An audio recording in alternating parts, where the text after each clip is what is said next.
Oh yes, Dr. Goldfoot and the Bikini Machine. Get that out of the way. Super sex bots built to kill, starring Vincent Price, Frankie Avalon, Dwayne Hickman, and Susan Hart. You know what? That just sounds like madness to me. It's one of your crackpot ideas. Yeah. Birthed out of, I guess, fevered dreams. Fever dreams. It's something that we've been kind of thinking about a little bit over the holidays. Is some of our favorite guys, the Red Letter Media crew, they bathe in stuff like this. Yeah, and I've seen it. We realize that for the most part, we've been doing movies that we either love or that, have a pedigree. So basically, we've been hoodwinking you this whole time. Yeah, we've been doing our best to defend you from the bad movies, but, now and then, Smithers, let's go slumming. Like, listen to this. It says, beware, this band of bikini-clad cuties are licensed to kill with comedy. Featuring screen icon Vincent Price in his most unusual and amusing role of his career, and Frankie Avalon. The one and only. Yep. With cameo appearances by Annette Funicello and Harvey Lembeck. Yeah. This sexational spy spoof is thrill-packed fun. Deranged Dr. Goldfoot has a dream of taking over the universe. Which didn't really come up, but, No! So the bad scientist invents a machine that builds a sultry, bikini-clad sex sirens whom he programs to seduce the world's wealthiest men into signing over their fortunes. That's basically the movie. I guess the one thing that doesn't make sense to me about the plot right off the bat is it's that saying you have to have money to make money. Boy, this guy seems like he's set already. Like he already has like this castle, and he owns like a crypt, and he has the ability to make robots. I don't know how. He traded all for a little more. Yeah, but I guess that's the funny side of it. As this picture was like built out of some it was supposed to be a musical. That's what I What, really? Yeah, they had musical numbers, and that's the reason they got Vincent Price, is he wanted to be able to sing on camera, and it was pitched to him like Little Shop of Horrors sort of thing. And as the production got closer and closer, they cut that, and it really disappointed him. But he gave his best. He's a true professional. Yeah, he is. And I was excited just from reading the back, and I've never really dabbled in movies like this. These movies from the '60s. Well, this movie was made in 1965. This was right about the time where our mom and dad were 17, 18 years old. Yeah.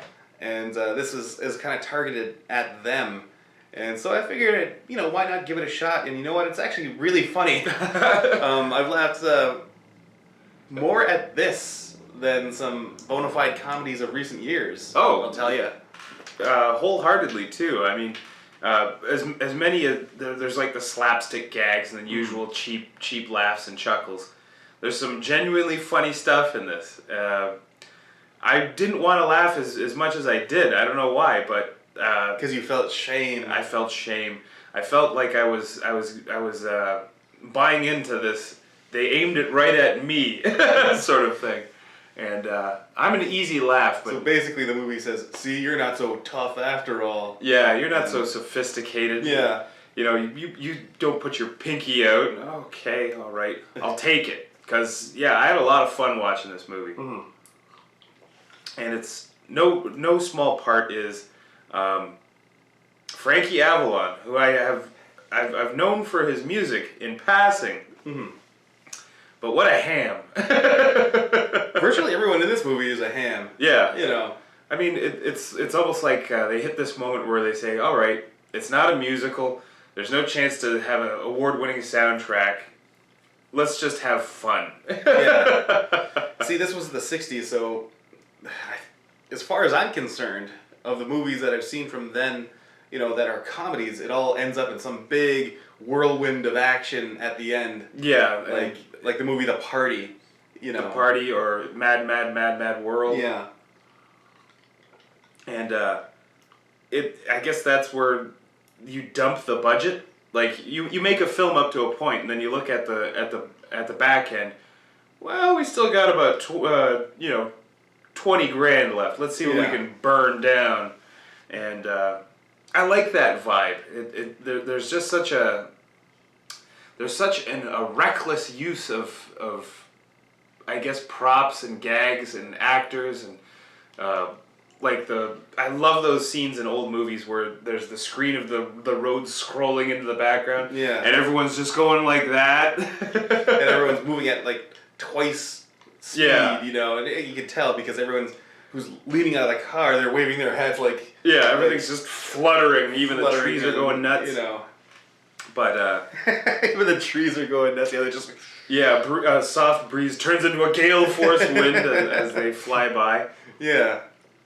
But all in all, you know, we when we saw this, we were thinking, oh, it's Vincent Price. Yeah. There's nothing that he's in that isn't somewhat redeemable. And then there's so many other pluses. In particular, gorgeous women. Yeah, these girls are pretty... Starting off with Susan Hart and all the way down. You know, each one prettier than the last. But it's a small side plot. I kind of feel like looking at this movie is it markets itself as like a super sexy romp. Mm-hmm. And for sure that's there for the first third of the movie, in my estimation. And then it just turns into a mad scientist caper. It actually turns into a horror movie after a point because, you know, Vincent Price is trying to kill... what's his name?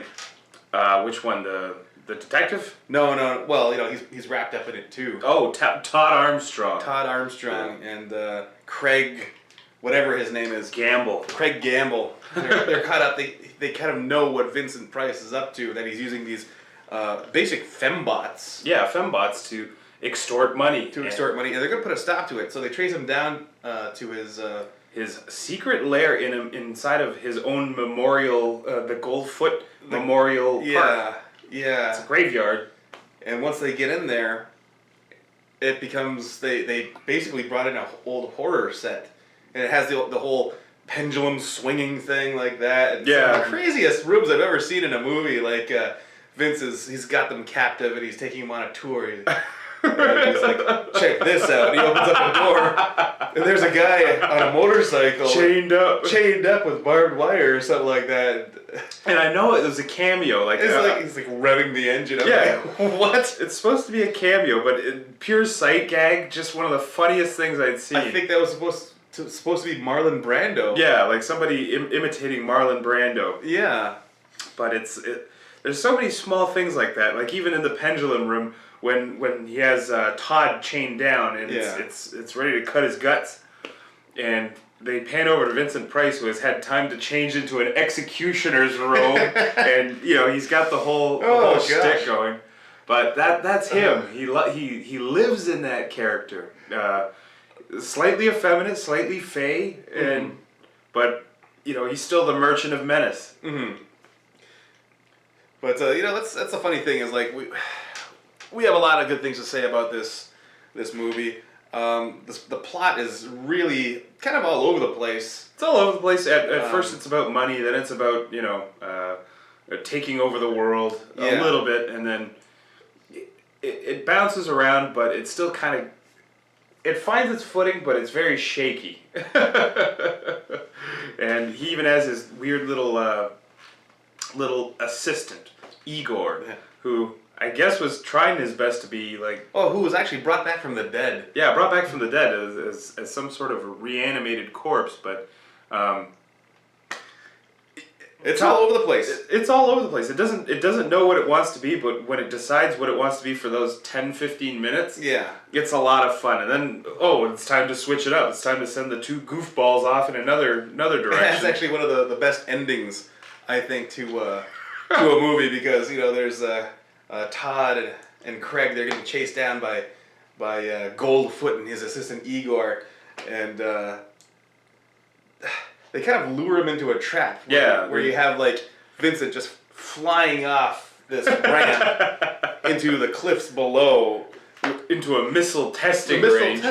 Yeah. So they hit. He's like, "Damn you, Igor!" And they crash. And the crash is brutal enough. Yeah, and then. They do it right on top of a bullseye, basically. And off the coast somewhere, some U.S. ship launches like 2 missiles. And it lands and boom, just leaves nothing but a smoldering frame. It's over. And at the end of the movie, you get the 2 guys, Craig and Todd. They're kind of palling it up because, you know, they've been through a lot together. Yeah, it's a buddy comedy. It's a buddy comedy, yeah. But, you know, they're on a plane to Paris to take a vacation. And all of a sudden they see a fembot walk past. They're like, oh my God. And they look back down the aisle and there's Dr. Goldfoot and Igor just, you know, like, there's no stopping this guy, you know. No, he pretty much took the 2 biggest licks the U.S. Navy could have given him at the time. His prototype missiles and then a cliff fall. So it's like, you can't really, this guy's indomitable. But the buddy comedy side of it, like between Todd and Craig, I guess these guys were in another movie together. Really? And it was the same kind of characters. They played the same characters. So I guess there's a lineage for the Todd Craig duo, like the duo, the dynamic duo. Yeah. I could watch these guys all day. They had some really funny scenes. Remember the bar scene?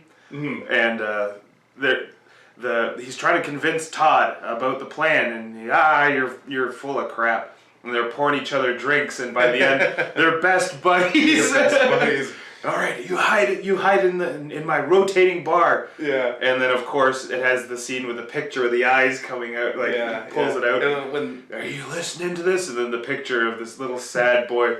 I heard it all. I heard it all. Or where the fembot has that Todd quartered. Yeah. He's like, Craig, help! Yeah. It's just crazy, you know. And you know, that's us. Like, we consider ourselves, you know, smarter than your average bear. You know, we don't capitulate to this sort of stuff. But boy, did we ever. And I think if you give this movie a chance, right there, no. Yeah. Okay, right there. Keep shining it in there like an SOS signal. Give this movie a chance because it's well worth the time. It's surprising. Yeah, and it just reinforces the idea that, well, our concept of let's explore a little bit deeper. Let's go out of the comfort zone a little bit because you might get tickled by something like that. And I'm looking forward to the next endeavor because this is Al's idea. This is his thing. It's following the trend of his New Year's resolution. Not that there was It's not like it's a huge resolution. Yeah. But it's something to maybe put a spark in something that we might just enjoy. Yeah. So, Al, send us out of here. Oh.